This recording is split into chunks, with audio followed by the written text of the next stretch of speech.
you has enough time in the day to get everything done. Okay, how many of you have ever gone home at the end of the day and thought, all I did today was low-value administrative stuff. I didn't get to any of the meat of my business today. Yeah. Yeah. The mic, not my projection. Right, I got it. But I warn you, if I'm talking like this and the mic goes on, you're all going to scream. So, what I'm going to talk with you about today is some of the possibilities that you have available to you in technology to take some of the burden off of you.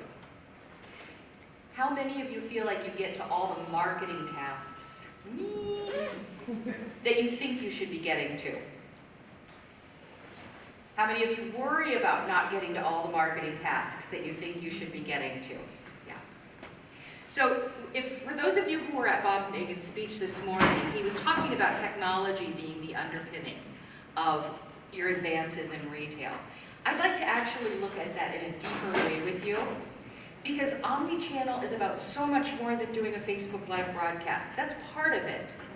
But really, it's about using technology to enable your businesses in ways that enable you to work on the business instead of always having to work in the business. So that's what we're talking about today. And I'm going to share with you a lot of possibilities. And not one of you in this room is going to want, oh, by the way, you'll get a QR code at the end and you can download all these slides for yourself. Okay? Feel free to take pictures, take notes, however you learn works for me too. But know that you will have the slides at the end. If you don't know a possibility exists, then how do you pursue it? So what I want to do is share with you today a bunch of different possibilities for automating pieces of your business that will either do the tasks that you wish you weren't spending so much time doing, or will do some of the marketing that you never get time to do, and will even help improve your quality, reduce errors, and just help you sleep a little bit better at night. So I'm sharing possibilities. You'll hear some of them, you're like, we could implement that. And some of them you'll think, that wouldn't work for my store. And that's okay, because we could cover a lot of ground with ways to automate your business. If you just walk out of here with a few ideas that would save you some time, then that's worth it. So today's about possibilities. So what is small business automation?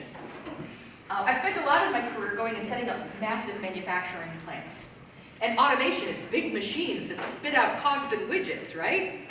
And so when I say automation to small business owners, they're like, that doesn't apply to me. Well, actually, none of you thought that because you showed up. But everybody in that room thought, that doesn't apply to me. In fact, automation is not always about a machine producing a repeatable part. Sometimes automation looks like this. Somebody doing the data entry for you. Someone doing the follow-up for you. No, not someone, something. There are a lot of things that affordable software can do for your business that will set you free to work on other higher value things, or just things you think are more fun. So what can you automate? All these things that you do already, you could be automating all or part of. Sometimes we can do a full end-to-end automation. Sometimes we can automate significant pieces of it to save you time and increase the quality of it. But you can automate all those tasks you do regularly. Now, some people really love doing data entry. I actually kind of like it. Like, if I'm just tired of thinking, give me a 9 keypad and a keyboard, and I am happy to do data entry. But I know that's weird. How many of you love to do data entry? I have a kindred soul in here. How many of you think that when other people do a data entry, you worry about the accuracy of it? Guess what? That's an area in which computers do not make many mistakes. They do on occasion, but not many. So these are all things that you can automate. Do any of the things on that list look like things you wish you had time for, but you know you're not making time for? Do any of you ever feel weirdly guilty that you're not doing them because you think, you keep being told you should be? Those are all things that you can automate all or part of as well. There are two types of automation setups. There's automation within one system. So for instance, if you're not already, how many of you are using something like QuickBooks for your accounting? Okay. A lot of people don't use the automated tools that are available right within QuickBooks to set you free from some of the administrative tasks or to make them more accurate.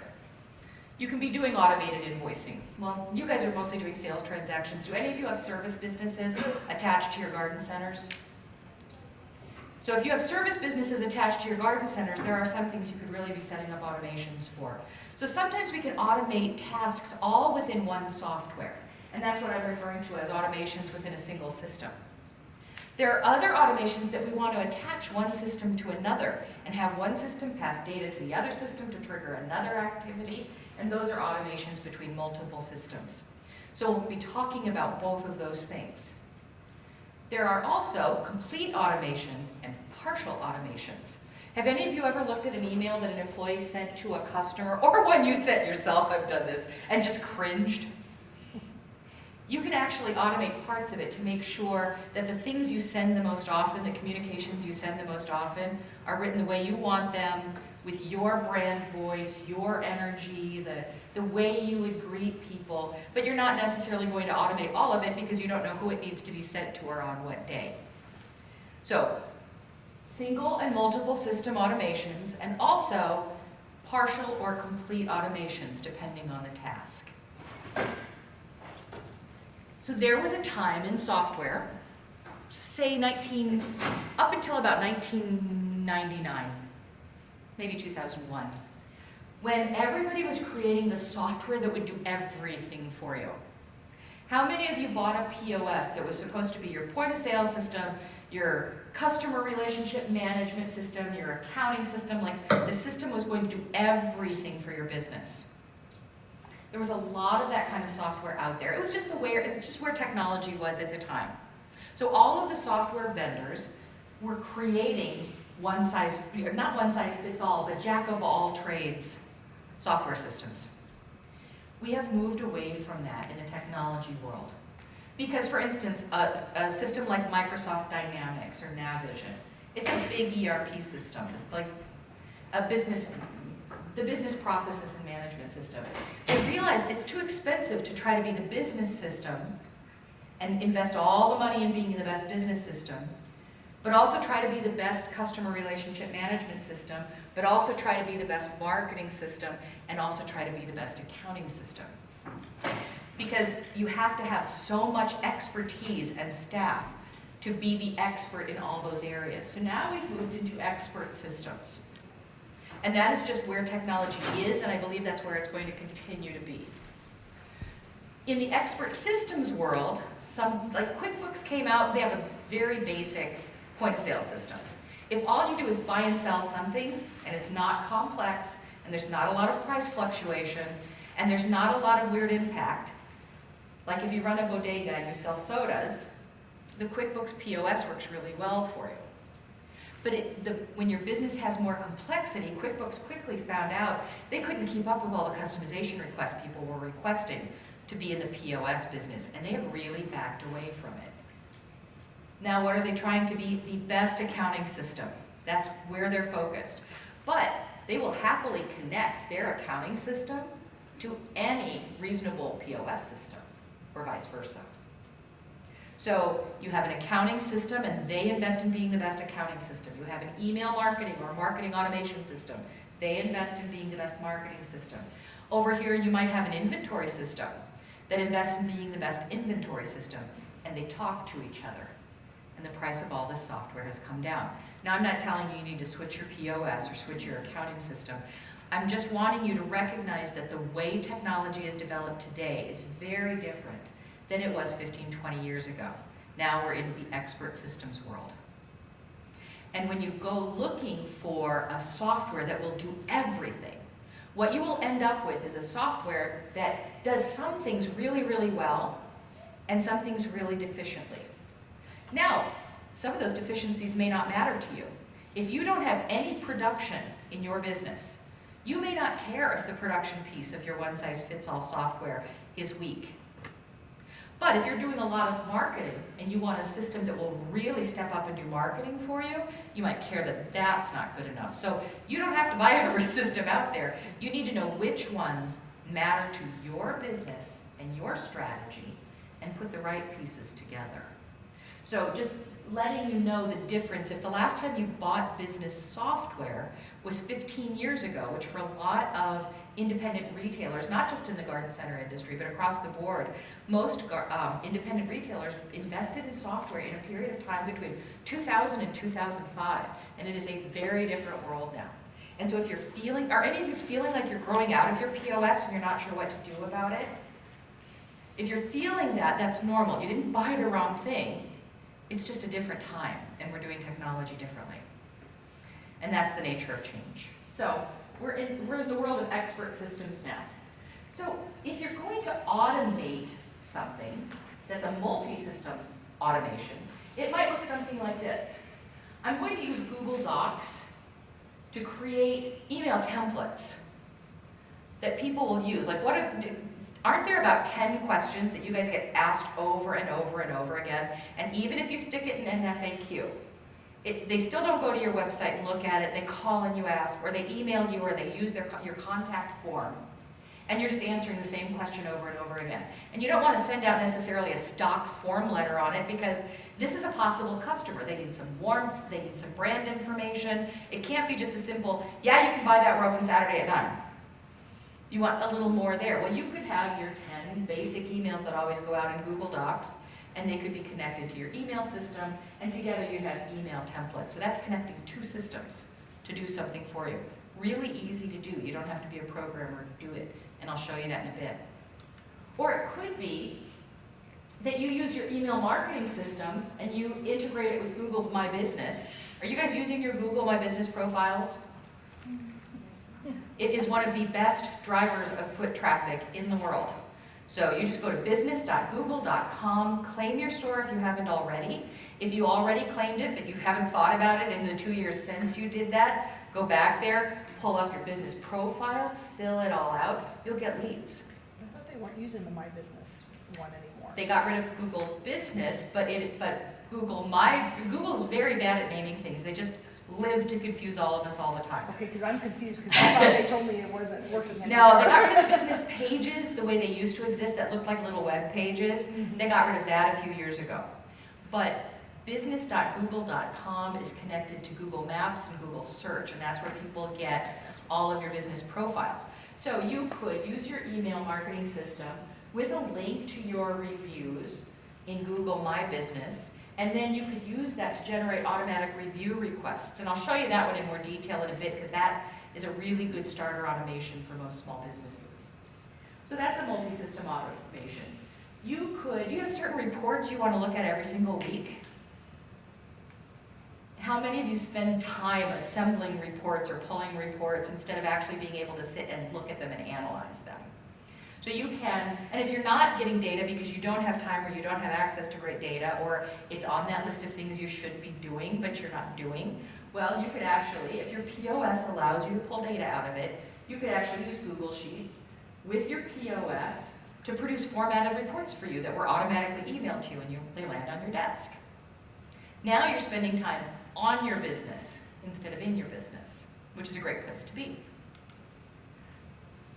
The reason we can do this now is because we've gotten to a point where computer technology, software companies have agreed on a set of standards for sharing data.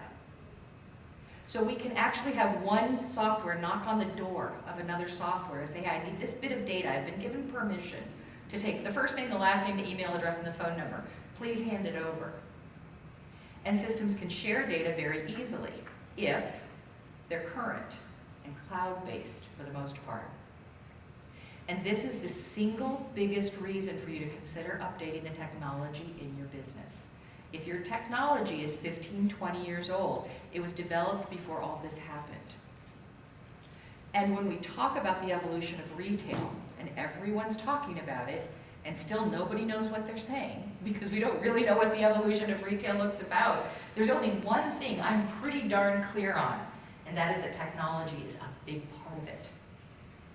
And considering how affordable technology has become and how easy it actually is to use, this gives small businesses a way to compete with big boxes that is utterly affordable, and it allows you to distinguish yourselves. But without technology, that's going to be hard to do. So this evolution that's allowed systems to talk to each other has made it affordable for you to do things that Amazon was pioneering 20 years ago. And again, in very simple ways. So 20 years ago, software systems didn't talk to each other. You could hire a programmer to write some really complex code to make your accounting system talk to your POS. And it cost a fortune, and it broke all the time. And then you updated the software, and you had to rewrite the connection. Today, because of something called API, which is an automated programming interface, but API is the term we use. If you see the term API with software, it means I talk to other software. That's all AP means. I'm happy to share data, and you want software like that. So today, and it's not only possible for your software programs to talk to each other, but it's possible to do in plain, simple English. Everyone in here is capable of running a business, so you are more than capable of doing a lot of the things I'm going to show you today. You may not want to do it, but you can do it. Or you can at least supervise somebody else who's doing it. This does not require programming or code or anything. Okay? So we've just come a long way in the last 15, 20 years. And the really cool thing about all of that is that it is affordable for small businesses to do. When you automate pieces of your business process, it reduces your administrative costs. It helps you be more competitive. You can actually use it to automate pieces of your hiring process, collecting forms from people, helping filter through things like applications, making sure that when you do hire people, the steps to get all the paperwork in and make sure everything's checked off and everything you've got a copy of in your file, you can automate all that stuff. And you don't have to go back to your folder every time you hire someone and say, now make sure we get this and this and this and this, and you pull out the paper checklist. It's hard enough to hire, let alone to spend a bunch of time after that onboarding. And the onboarding experience can actually be even better for your new employees than when you're manually doing every step of it. So it can ease your hiring pressures. The data entry thing, when you automate pieces of your business processes, you make less mistakes. You set it up once, you make sure it's right, and then it just runs. So you actually get better quality. And it allows you, when you get some of these administrative things off your plate, to focus on things that really matter to your business. So you can sit back and think about your business and focus on strategy and focus on new ideas that you'd like to put a pencil to and see if you can do them, instead of always doing that stuff that you end up at the end of the day thinking, I just spent my whole day doing admin. What shouldn't you automate? You should not try to automate things that try to solve problems. Computers, okay, really big computers that are way too expensive for any of us to use are pretty good at problem solving at this point. And still the technology's not there. Problem solving is not something you can automate well. Creative thinking, you're not going to automate that. Anything that benefits from collaboration, things that it's better to get a group of people talking about together. These are things that you don't want to automate. But look at that list. Aren't those the things you want to be doing? That's the fun stuff. Collaborating, being creative, solving problems, finding new ways to do things, that's the good stuff. These are things you should automate. Repetitive tasks. Anything you can plan once and then have it do repeatedly. Email management. A lot of your email management can be automated. Email signatures. How many of you have a number of people from your company sending out email to customers versus just one person? So you want to control what's in that signature line, because you could have a promotion going out in signature line, or you could at least make sure your signature line always has your logo, always has your address, so you can automate some of those things and control them from a central dashboard if you want. Low value but necessary tasks, a lot of accounting and admin tasks, and your social media. You can do a lot of automation in social media so that you can focus on just a couple of really great authentic posts a week but have a lot more posts going out. So those are things you should automate. The other reason to consider business automation is that marketing costs are skyrocketing. Advertising costs are going through the roof. More people are competing for those ad eyeballs than ever before. And we expect to see advertising costs continue to go up over the next few years as privacy laws continue to dampen some of the more creative advertising things that were happening, like retargeting, where you know, the thing where you look up a coffee pot on Amazon in the morning and then for the next 5 days all you see is coffee pots in all your news feeds. That's retargeting. But it's a privacy issue to collect that information about you and then chase you around the net. And we're not able to do it on Apple without active permission anymore, and Google's removing that ability within the next year as well. And every time they remove things like that, everybody ends up competing for the advertising that's left, so the prices keep going up. So small businesses are getting priced out of the online advertising market unless you're advertising with your trade magazines or, you know, like local magazines or local newspapers, websites. At the local level, it's not as bad, but they don't get as much traffic either. So paid advertising is getting dicier for small businesses. When you do marketing automation, you can actually compete for more eyeballs without having to have an entire marketing team. So that's the other reason to consider some automation for your business, because you can do all that marketing we were talking about before where you're feeling like you should be doing it, but you're not. A lot of that can be automated. So let's do some examples now. For instance, scheduling meetings. I know not many of you in this room have service businesses, right? I think I just saw 2 hands go up. Do any of you do meetings with clients where they want to have an appointment? Any of you go through that thing where somebody wants an appointment, and then you're like, well, let me look at my calendar, and you email them 5 days that you could meet, and then they email you back and say, I can't do any of those, and then you email them back and say, what about these? And then they email you back and say, it's too late, I bought it already. Well, what you could do is somebody says, hey, I'd like to have a meeting with you. And you just send them an email. It's pre-written, and it has your booking link in it. You just send them the email and say, great, just click my booking link. I'll be glad to have a meeting with you. If any of you want to talk to me, go to 60.booktimewithandrea.com. If you want an hour. If you want a half hour, it's 30.booktimewithandrea.com. You pick a time. I'll show up. I do whatever my calendar tells me to. Okay, so you send them a link to your booking form. That syncs with your calendar. So if you already have an appointment with that time, it's not going to show them that time. If you go to my calendar today, it will not show you any availability for me until the 12th, because I'm here. So if your calendar says you're busy, you're busy. The requester selects a meeting time.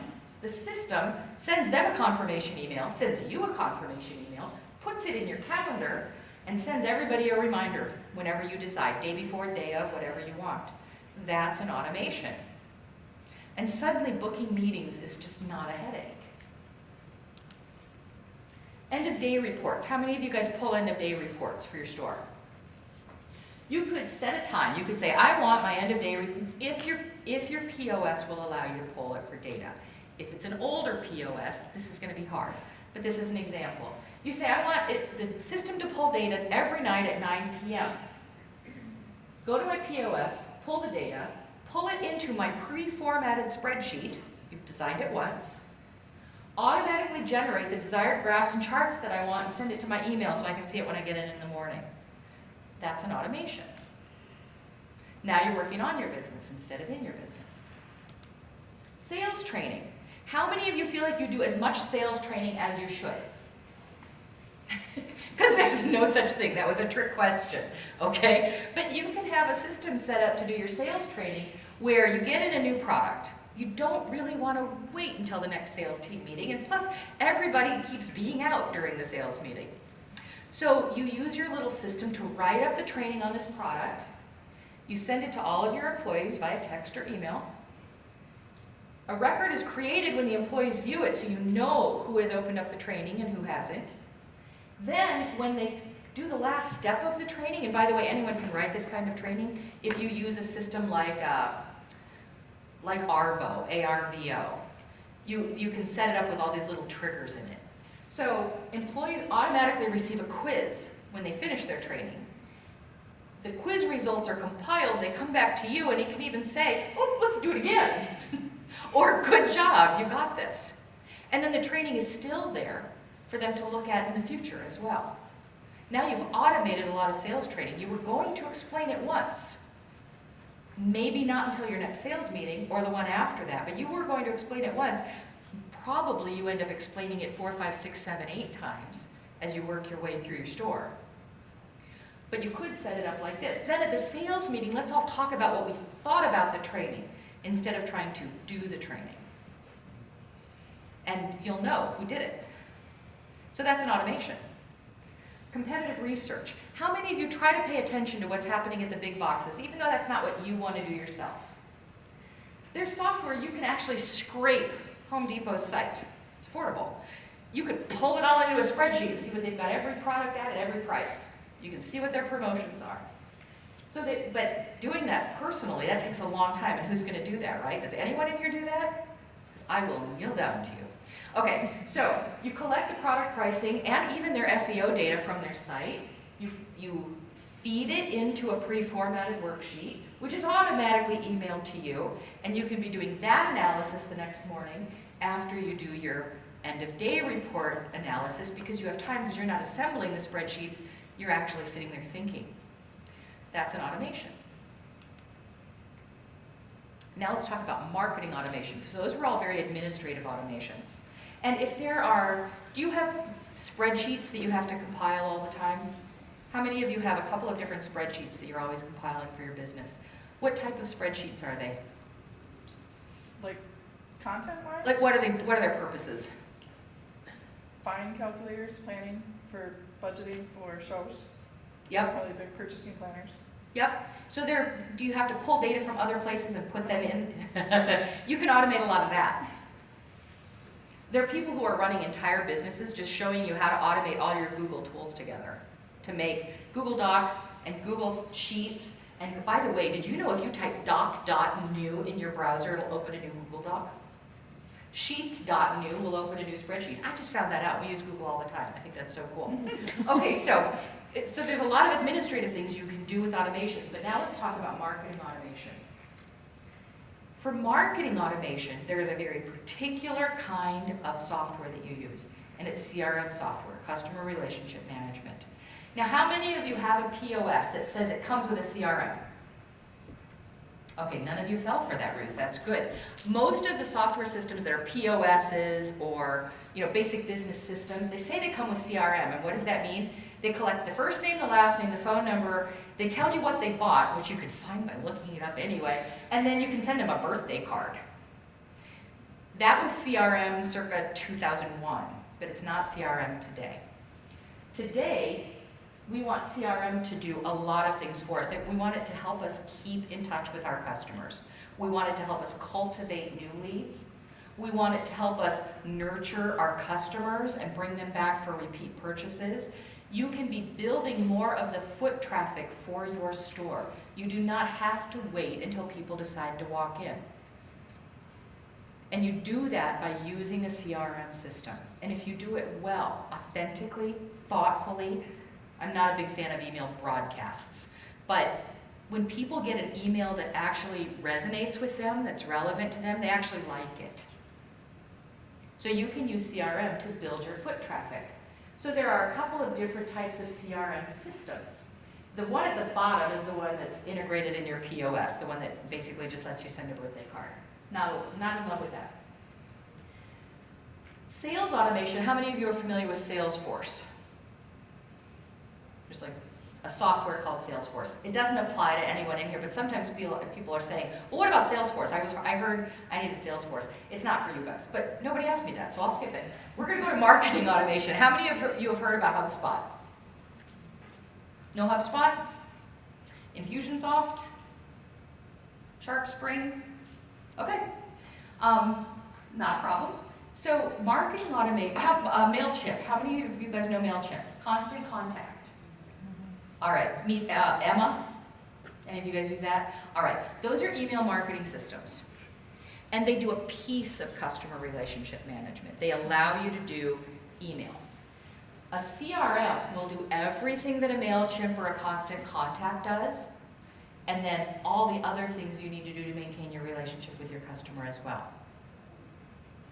So some of the things that do that, the type of CRM I'm talking about are Keep, HubSpot, Microsoft. That's a big system, and very few small retailers would want a system that size. Salesforce, some people just love it, so I have to have it on the list. Sharp, Spring, vTiger, Zoho. The most affordable ones on that list for a small business are Zoho, vTiger, and Keep up at the top. HubSpot is the big daddy of all of the CRMs, but it's also about $800 a month. Now, it's hard to hire a really sophisticated marketing person for $800 a month. So when you see what these systems can do for you, all the marketing they can do, HubSpot might make sense as well. But those are all good systems. For most small businesses, though, we usually move toward either Zoho or Keep. So what can they do? Well, they can collect your customer data. So we know, not only what their birthday is and their email address, you can do text communications with them right in the CRM. And a lot of customers really prefer to communicate via text. Have you ever had a situation where a customer was communicating, or an employee was communicating with a customer via email, and you realize you have no idea what they've been communicating about because it's in their email? Using email or personal phone numbers for email communications or text isn't a great plan for a business, because you get cut out of the loop. There's no way to get back into that loop unless they forward you the text or forward you the email, which of course nobody remembers to do. A lot of businesses try to handle that by saying, well, just blind copy me on everything. Well, now we're just generating a whole lot more email. How many people in here really love email? Yeah, I never see hands go up on that one. I abhor it. So your CRM system will allow you to do all your email with your customers right from within the system. All of those will do that, the ones on the list before. So if I was emailing with a customer on Sunday, and now I'm off on Monday, and you come into the store, and you need to find out what was going on with that customer, you just open up the customer's record, you can see the whole email chain. It's all just stored there. But you're using your regular email, it's just posting it back to the CRM system. So now you've got this openness with the communications with the customer, so everybody in the company can pick up where you left off. So you're collecting customer data, but CRMs are also helping you generate new leads. How many of you have a form on the bottom of your website that says, subscribe for our email? What do you do with it after that? Oh, look, we got a subscription, right? And unless you send another email blast a couple of days later, the customer may not ever remember they signed up because you don't remember they signed up. But you could, with your CRM system, have them sign up, and they immediately get a thank you note that was written to fit your brand. Thanks for subscribing. These are the kinds of things we'll email you about. This is about how often we'll email you. Maybe you offer them a 10% discount to come visit the store, or a coupon of some other sort, or you invite them to join your birthday club, or your anniversary club, or whatever it is that you do to build relationships with customers. That just automatically goes out. Did you have a question? Yeah, is this CRMs that you're talking about listed, does it tie in to your existing POS, or is it something all? It can. So all the CRMs that were on that list will communicate with any modern POS. If the POS is older, so that goes back to the first part of the discussion, if your technology is older, its door is closed, and even if you knock for the data, they can't get at it. But yeah, if you have modern POS, it will, and almost all of them, every one of those integrate with QuickBooks. Yeah. So you can pass your customer data back and forth. So you don't have to go to the CRM and enter the customer's data because you entered it in your POS and it passed over. And by the way, when they came in and they bought something, and you send them out the door, and you've got their email address, it automatically passed over to the CRM, and you've tagged them as a new customer, and they get a thank you email that's in their phone before they get home. We so appreciate you coming into the store. And now you're doing follow-up that you didn't have to sit down and remember, because I don't know about you guys, but I don't remember. Somebody needs something, and you're off doing something in your business, and on Sunday you're like, I could have emailed 22 customers this week, and now I don't even remember who they were. Let your system do it for you. So that was a good question. Yes? So like a MailChimp or a Constant Contact, the features that those do is similar to what? No. No. So MailChimp or Constant Contact are good for parts of what I'm describing, but they will not do all of what I'm describing. They're better for broadcast email or a pre-programmed series of emails that you're going to send to everyone. But that kind of drip, drip, drip email, MailChimp and Constant Contact don't do them as well as the systems I showed you. You can add business email. I told you about the business email communications to your customer record. I told you about the appointment booking. That's part of every one of those CRM systems. You can have them assign tasks. So a customer sends in a contact request from your website. And it happens on your service page of your website. Not on the home page, but on the service page. What does that tell you? They're curious about our services. They were looking at our services when they filled out my contact form. I don't want to send them the generic welcome to my garden center email. I want to send them the email that says, hey, thanks for signing up. We have some great services. Here's a bulleted list of them. Here's a link to my meeting calendar. Why don't you book a 20-minute free meeting with me and I'll be glad to tell you more about it and answer any questions. Your CRM can do that for you automatically. So that's a business automation. Another question. On the appointment booking tool, can you set that up for all your team members? Yep. Limited. Each one can have their own calendar or you can have a shared calendar. You can send forms out. At the end of today's session, I'm going to show there's going to be a barcode up there that you can scan to get this download. A little form is going to pop up. It's going to ask for your first name, last name, and email address. The minute you submit that, you are going to get an email from me saying thank you so much for attending this session. You're going to be tagged in my system as attending this session and not one of any of the other speaking sessions I've done elsewhere. You'll get that email. You can download the slides automatically. It'll ask if you, I don't know what we're doing on this one. I might have asked if you want to book an appointment. 10 days from now, you're going to get another email. Did you remember to download the slides? If you didn't, here's your link again.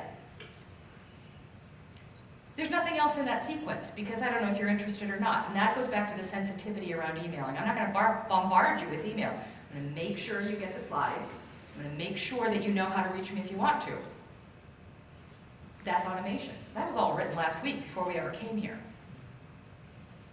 And it's easy to do using a CRM. How many of you send out proposals? I guess it's just the service businesses in here again. You can automate a lot of your proposals.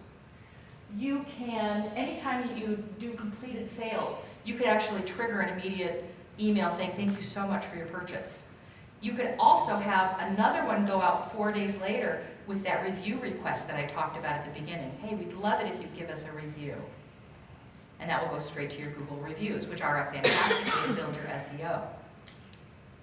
And this list isn't anywhere close to complete. So a lot of the marketing tasks that you wish you were doing, or you think you should be doing, or you feel guilty about not doing, with the right CRM system, you can automate a lot of these. You plan it once, you write it once, you think through the sequence once, and then it just rolls until you're ready to change it.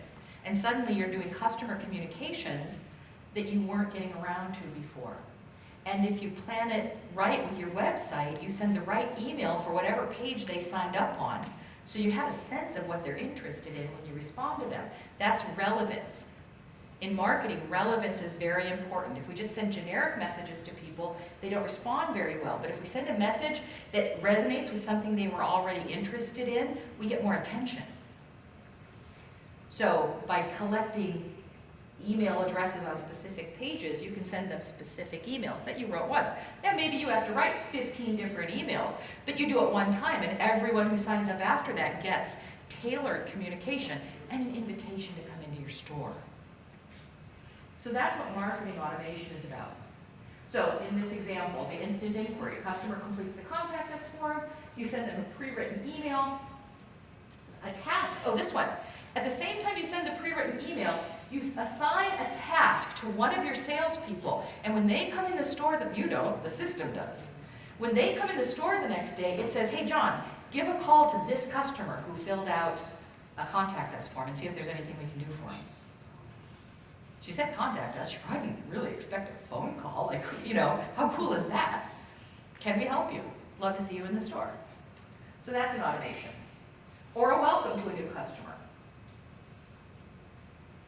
Sending out the, yes, absolutely. With that drip, drip, drip contact, if somebody can't, decides to block you or report you as spam or whatever, is the company permanently blocked? Or if they just accidentally do it and now It's a they want to really good, communicate with you again? it's a really good question. Because I hear it So, all the time. there's a regulation in the US called, so a couple of weeks ago, a little longer than that, I guess, I can't tell time anymore. A person came up to me at a trade event after a speaking session and said, put me on your mail list. And I was like, absolutely, took her card, entered it into our system, sent her an email 2 days later, and she reported me as spam. And so people don't remember what they asked for. Anyway, there's a regulation called CAN spam. And it says that if somebody opts out of your email, that you cannot send them email for marketing purposes again. But you can send them transactional emails. So if they're an ongoing customer and you have something for them about their order, about a past order, something they asked you for, those are transactional emails and you can continue to email them. But you cannot send them emails that are solely or primarily for the purpose of selling. Now, the FTC doesn't give you a threshold for what that is, so solely or primarily.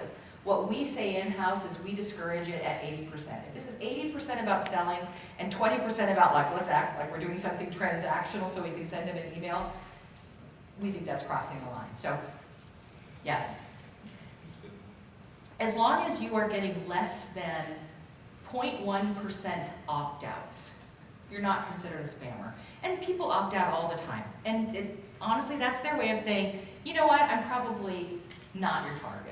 And that allows you to spend your energy on people who are your target. Well, I'm just thinking from a bigger store standpoint, you go to a store, then they thank you for buying it, then they want to thank you and remind you that you bought it, then they want to tell you it's your birthday again, and I mean, when it gets to be too much, Yeah. but you're still interested in using that service or that company. Yep. And just understand where that line is to make sure that they don't opt out and then inadvertently opt out of everything that you. Exactly. So sometimes you can be specific and say, which thing are you opting out of? Would you still like to hear about this? So people can choose which categories of communications they opt out of. And you can set your system up to manage that for you. It also comes down to just being a thoughtful marketer. Sending way too many emails or communicating more often than people are interested in, or sending email that doesn't really give them something of value. You know what Bob Megan said this morning about give to get? I call it karma marketing. If you treat people with genuine thoughtfulness about their time, when you ask them to read an email, you're asking for their time. So give them something and respect that time. And when people market that way, they don't end up with a lot of opt-outs. And the other thing is people often really, the way you talk in your store, that should be the way you're writing. Your personality should come through. So if you hire somebody to come in and do writing for you and all the writing sounds like it's a press release, it's not going to feel like your brand. So let your voice come through. You're laughing, but you know what? Your wife is horrified? Is that what's up? The idea of letting him write the concept. Well, you can go clean up the commas and stuff. But you want your voice to come through. So yes, you have to be very thoughtful in your marketing. And you have to kind of play with it a little bit to figure out what's the right amount. I tend to err on the side of a bit less. But we get great response for what we do send out. So, but it's going to be a different formula for all of you. And there's always going to be somebody who's just like, I hate email. I'm never going to want email from you. It's like, no problem. Anytime you come into the store, I'm going to hang out and talk to you. That's the way we'll do our relationship. Did you know you can syndicate your blog posts? How many of you try to write a blog post every once in a while? How many of you have a blog section on your site? When you write a blog post, never just write a blog post and then send out to Facebook and Instagram, new blog post and be done with it. How hard did you work on that blog post? Instead, write the blog post, sure, post out to Facebook and Instagram or whatever your channels are that you have a blog post, but then set up an automated syndication. So pieces of that blog post go out as the top copy, it's a pull quote from your blog, with a new picture every time, and you're going to send that same blog out 12 to 18 times over the next 12 months. get some action, and that's automated. You set it all up the first time, and then every blog post gets shared many times. And your blogs are really good for SEO, so they're valuable just being there. But why not share them more often? Because if you're writing a blog post every week, and every week you set that blog post up to be shared 18 times over the next 12 months, look how much social media you have posting on an automated basis just after a few months of that. There's something new going out from you every day. And people, remember, only 2% of your social media audience sees any post that you put out there. They're not going to remember that you shared that blog post before. You're just going to be glad that you caught some of them by the 18th. And if you change the little line at the top of the social media share and have a bunch of different pictures that cycle through that automation, you've written one blog post, you set up one automation, and it's going to work for you for a year. That's maximizing the value of that time you spent writing. We call it syndicating blog posts. You can encourage repeat visits. So you poll your POS, and again, this is automated. You set it up one time. You poll your POS for any customers who haven't visited in X months. I don't know what your customer cycle is. It might be 6 months, it might be 12, it might be 4. An email automatically goes out to lapsed customers with a special offer. Any customers that respond to that email offer get tagged, so the system tags them, and it creates a task for a salesperson to thank them or to follow up with them. Now we're doing reactivation. And you can automate it. Run one of those every month. And request reviews, and I told you about that earlier in the session, but here's how it looks. Customer purchases something in the store. Every evening, the list of customers who purchased is compiled. Automatically send an email thanking them for the visit, asking them for the review. When the review comes in, you have the system programmed to auto-tag the customer, so you don't ask them again. Because if somebody comes in and buys something like in May, I must visit my local garden center 22 times between May and June, right? I don't want that every day. So you tag them so it doesn't go out again. And then you automatically send an email thanking them for their review if they placed their review. Setting up automation. So I've been telling you this, and I can see on some of your faces that you're like, yeah, this all sounds great, but who is going to do this? I want to show you what setting up one automation in one system looks like, it's a revelation, okay? So this is a little screen you can open up in a CRM. When this occurs, then I want this to happen, okay? That's the first screen. So I typed into that top bar, I want to request a Google review. That's my automation. I click the plus button under when, and I get this screen. And this is, I'm sorry, the bulb in this thing, it's like old. So this is not very crispy. But now it's saying, okay, so what do I want to have happen? Is it when a form is submitted? Is it when somebody makes a purchase? Is it when they schedule an appointment? It gives me all the options of things that they could be doing. And in this particular one, I said, I'm going to say when a purchase is made. Okay. Well, then it wants to know which purchase. This is my CRM, so oops, watch me knock this thing over. They will not appreciate that. So up here, I said, well, it could be any product or service, but you could also have a different automation for each of the services you're offering. So I just click any product or service. Oh, well then what do you want to have happen? Oh, well, I don't remember what I did in this one. I could send an email.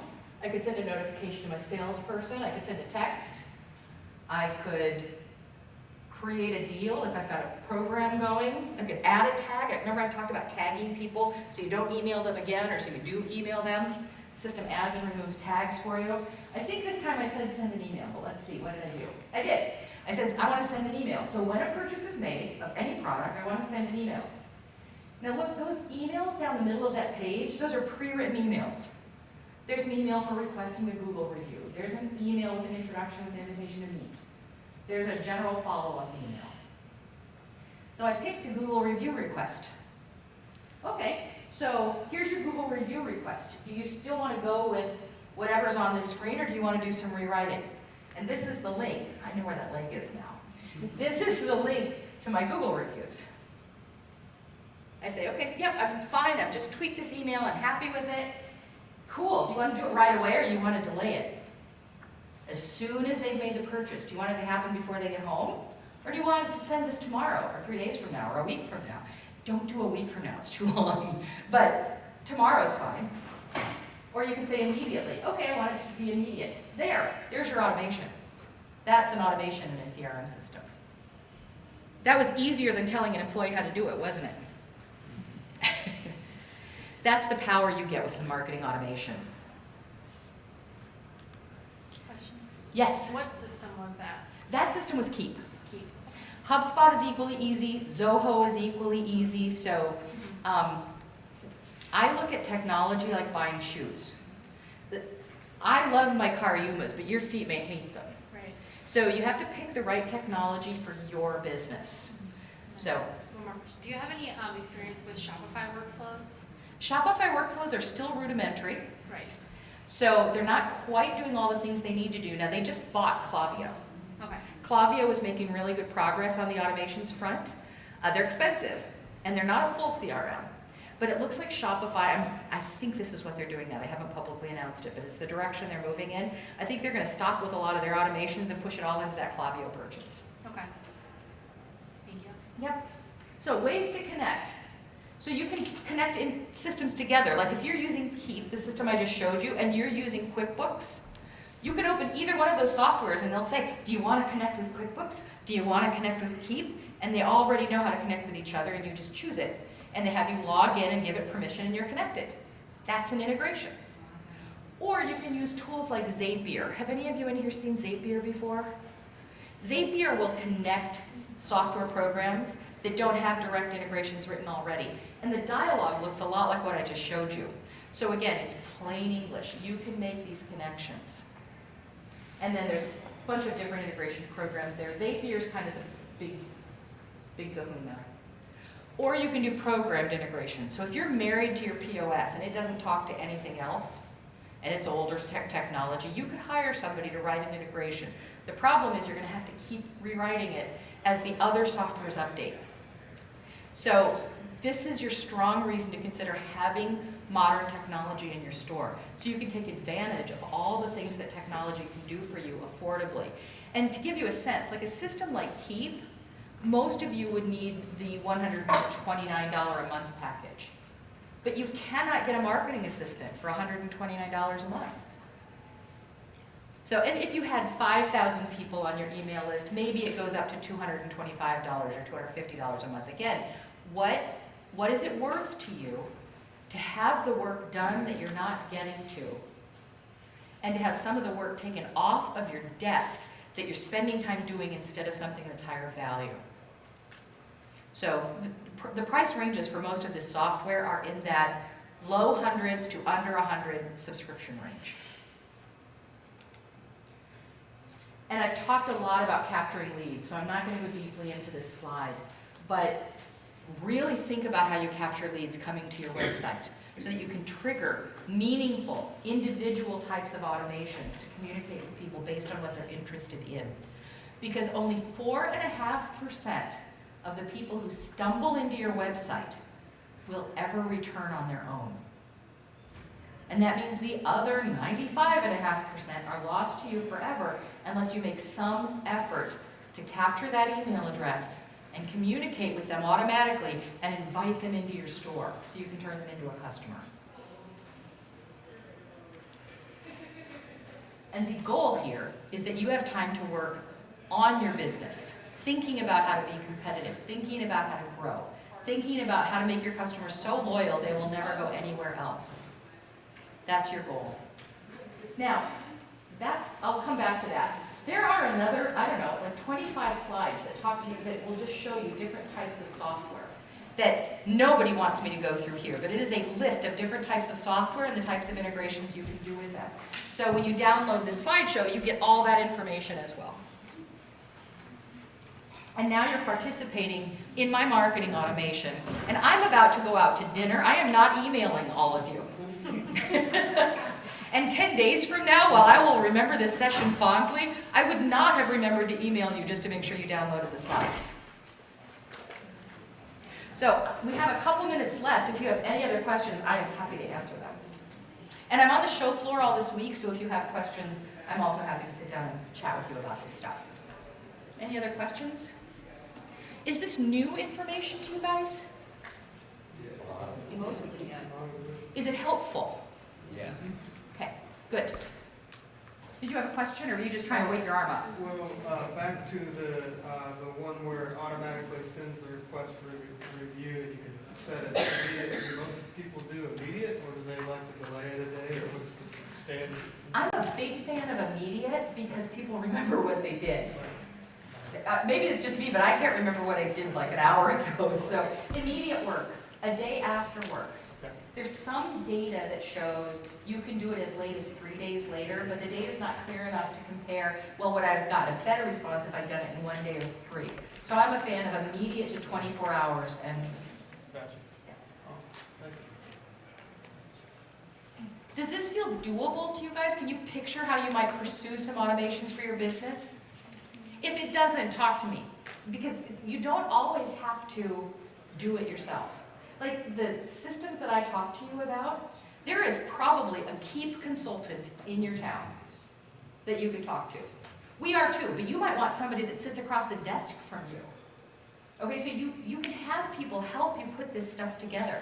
Maybe they just help you implement it and set up your first 10 automations or 2 automations. Maybe that's all you want to start with. And then maybe they come back and help you set up another automation a couple of months from now when you think about the next thing you want. There are HubSpot consultants all over the country. There are Zoho consultants all over the place. I know we keep our prices like everybody else's prices. It's not terribly expensive considering what you get. You're gonna pay anywhere from $500 to $1,500. No, $500 to $2,500 to get set up, depending on the size of your list and what you want to accomplish. And then people will come in and build a simple automation for you for less than $500. So you don't have to do it all yourself. Remember what we said at the beginning? We were talking about possibilities. If you know that it's possible, then you know to start asking the questions to find somebody to help you, or to dig in and look at things, or play around with it. And when you get in trouble, and you start, you're not sure where to go next, you know there are people out there that can answer questions. Yes? If you don't have a POS system, is this all beyond, like, do we need to start, like, is that step one? So the question Like, is, if we don't have a we're POS, can we do this? Like, how do you ring out sales now? on a register that's like a giant calculator. Okay, you could do all that and Keep. You could do it in HubSpot. It could actually be your POS system. Okay. You can invoice from there, you can collect money from there. The CRM systems will allow you to sell. They'll actually operate like little mini e-commerce environments. Yes? Is that similar to Square? No, Square is a website builder. So in Square, you can build your website, but it won't do this kind of work. But what you can do is, like on your Square website, you have, say, you're asking people to sign up for your email list. Well, they're on your Square website, they sign up for the list, but it gets passed to your CRM. That's the automation. And then your CRM does the work from there. Now, all the CRM systems on that list, you can actually build what's called landing pages, very simple website pages. I don't encourage you to make that your website environment because it's too limited for what you guys need to do to be competitive in retail. But you can create mini sites using all of them.